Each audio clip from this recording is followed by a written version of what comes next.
Hello and welcome to the another session of Information and Communication Technology skill.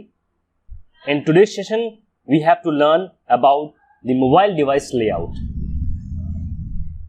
Let's start with the basic control you see on mobile devices are, let's suppose this image represent a smartphone and here यहाँ पे company अपने brand का name represent करती है. सो पहला control होता है जो आपको टॉप पोजीशन पे, मोबाइल के टॉप पोजीशन पे आपको देखने को मिलता है. We call this as earpiece through which you can listen to voice call. There is another control. अगर आपको दिख रहा है तो ये छोटे छोटे दो बटन्स दिख रहे हैं एंड डेफिनेटली यदि आप स्मार्टफोन यूज करते हैं तो ये बटन्स क्या फंक्शन होता है इन बटन्स की आपको आसानी से पता होगा. फिलहाल इनके बारे में यदि हम बताएं तो ये वॉल्यूम बटन होते हैं. With the help of this button we can increase or decrease the sound of your mobile. Another is the whole complete screen which we called as a touch screen. अगर touch screen की बात करें तो touch screen दो type की होती है. एक होती है resistive touch screen and second होता है capacitive touch screen.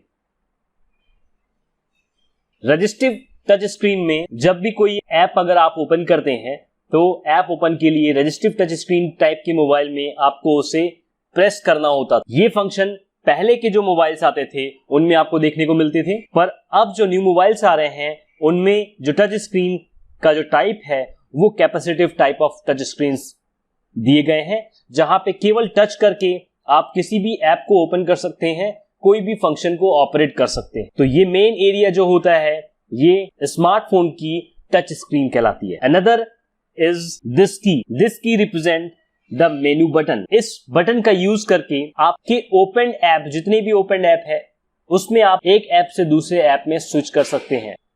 This is your power button.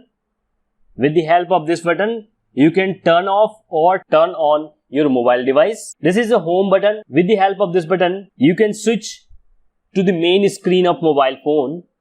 आप किसी भी ऐप में वर्क कर रहे हैं, यदि आप होम स्क्रीन पे आना चाहते हैं तो इस की हेल्प से, इस बटन की हेल्प से आप मेन स्क्रीन पे आ जाते हैं. One more button is represented on your phone and that is back button. With the help of this button, you can go back to the previous screen in any application. So all these buttons are the basic control on the mobile devices.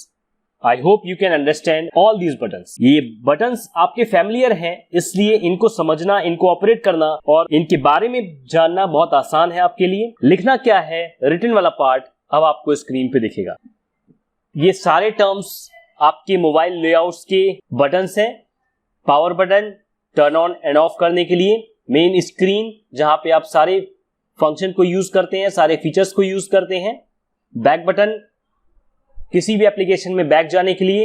Microphone जिसकी help से आप voice call करते हैं and अपने voice को mobile में enter कराते हैं. मेन्यू बटन जिसके थ्रू आप प्रीवियस ऐप जो आपके मोबाइल में रन कर रहे हैं उनमें स्विचिंग कर सकते हैं. होम बटन का यूज करके आप किसी भी ऐप से डायरेक्टली होम पेज पे आ सकते हैं.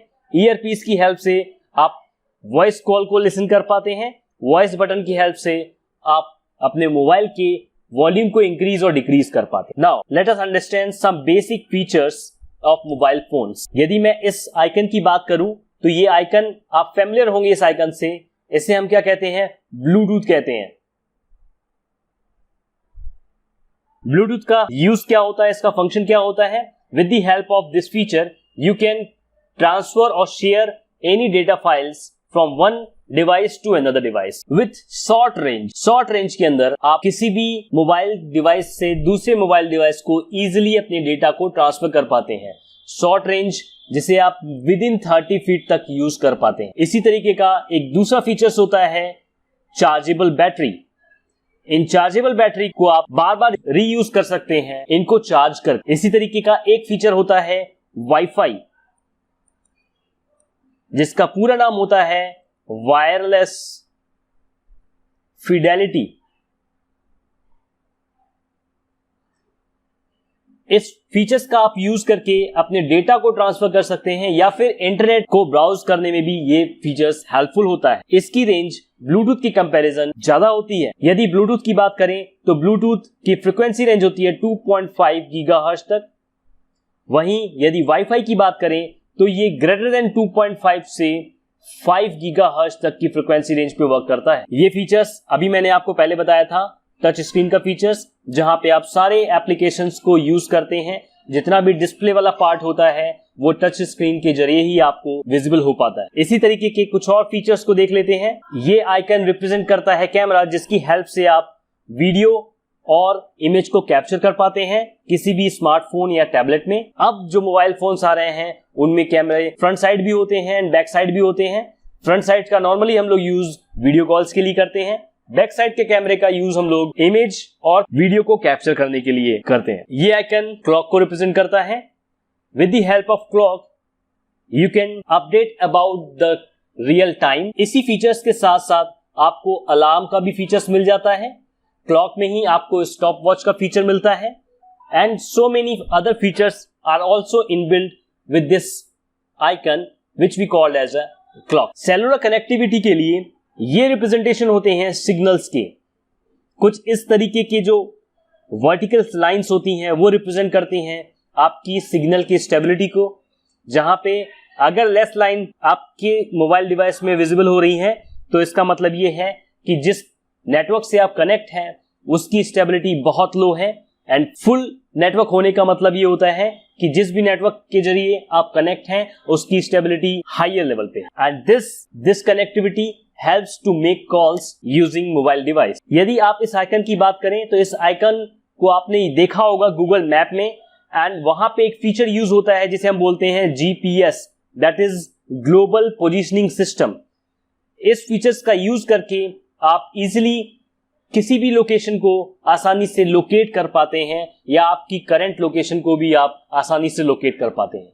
तो ये कुछ फीचर्स थे जो नॉर्मली हर मोबाइल डिवाइसेस या हर स्मार्टफोन में आपको देखने को मिल जाते हैं। ये फीचर्स की क्या वर्किंग थी वो अब आपने समझ ली।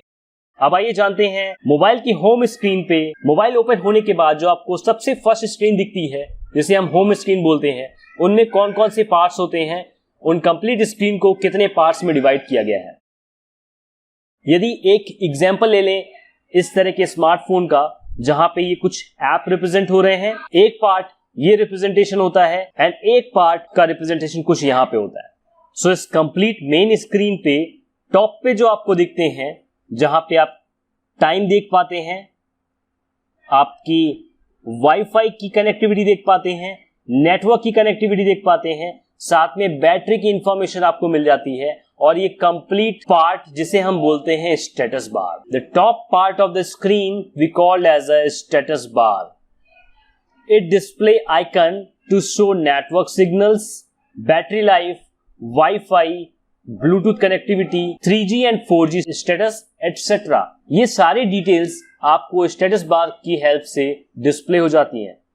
इसके बाद के जो रिमेनिंग पार्ट है, except this lower part of this main screen, ये पार्ट कहलाते हैं main part of the screen that consist of icons और शॉर्टकट टू द एप्लीकेशन। यहां पे आप कई तरह के कई पेज को ऐड कर सकते हैं अपनी कन्वीनियंस के अकॉर्डिंग, एंड स्वाइप करके आप पेज को स्विच कर पाते हैं। ये सारे फीचर्स आपको मेन पार्ट ऑफ स्क्रीन में मिल जाते हैं। इसके बाद जो लास्ट में ये ऐप का जो पार्ट होता है ये कहलाता है डॉक।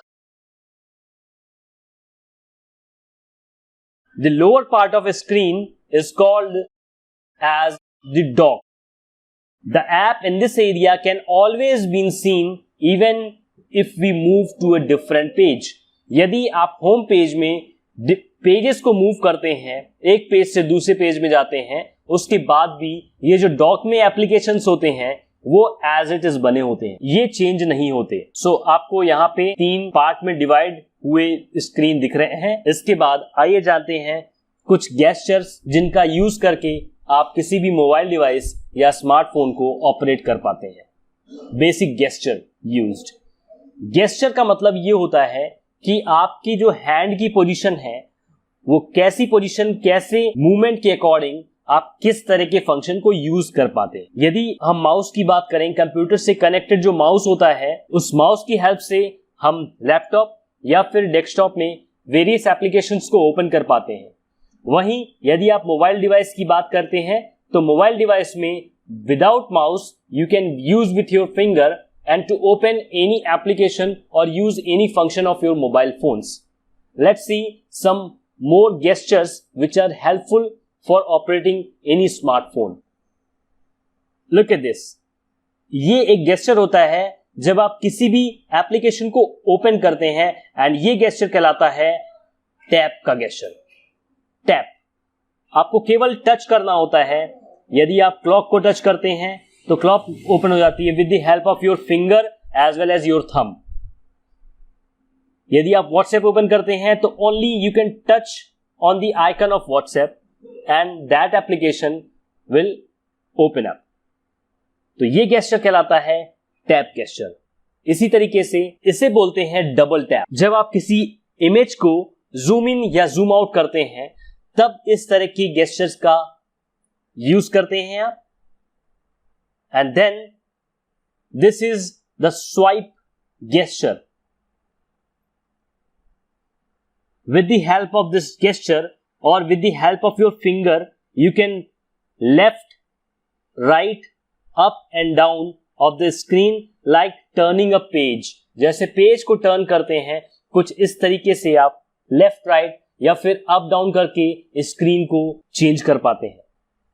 इसी तरीके का एक और gesture zoom in zoom out का गेस्चर, जिसके थ्रू आप किसी भी इमेज या डॉक्यूमेंट फाइल को जूम इन या फिर जूम आउट कर पाते हैं। रोटेट, किसी भी इमेज को यदि आपको रोटेट करना होता है तो आप कुछ इस तरीके का गेस्चर का यूज करते हैं फॉर मूविंग और रोटेटिंग एनी इमेज फाइल। ये फीचर्स भी same zoom in and zoom out का गेस्चर है जैसा ये था। किसी भी इमेज या डॉक्यूमेंट फाइल को जूम इन या जूम आउट के लिए आप इस तरह के गेस्चर का यूज करते हैं। ये गेस्चर होता है स्क्रॉलिंग का, जो नॉर्मली मोबाइल फोन्स में नहीं लेकिन आपके लैपटॉप्स में ये एप्लीकेबल होता है। सो इस फीचर्स को, इस टैप गेस्चर को आप यहां पे नहीं नोट करेंगे। Then this is the feature of tap and hold. जब कभी भी आप किसी भी एप्लीकेशन को टैप करके होल्ड करते हैं तो उससे रिलेटेड कुछ प्रॉपर्टीज ओपन हो जाती हैं। उस तरह के गेस्चर को रिप्रेजेंट करने के लिए आप टैप एंड होल्ड गेस्चर का यूज करते हैं। नाउ फॉर रिटन पार्ट के लिए आपको कैसे लिखना है वो अब आप इस स्क्रीन से समझ सकते। टैप एक गेस्चर जिसका यूज करके आप किसी भी ऐप को ओपन कर पाते हैं। Tap and hold, just like the right clicking of your mouse in your desktop or laptop. With the help of this gesture, you can open the properties of any app. Drag, swipe, double tap, pinch. ये कुछ gestures हैं जिनका use करके आप किसी भी mobile device या smartphone को ऑपरेट कर पाते हैं। इस सेशन के लिए इतना ही रहने देते हैं। In the next session, we have to cover few more parts regarding information and communication technology. So thank you for watching this video.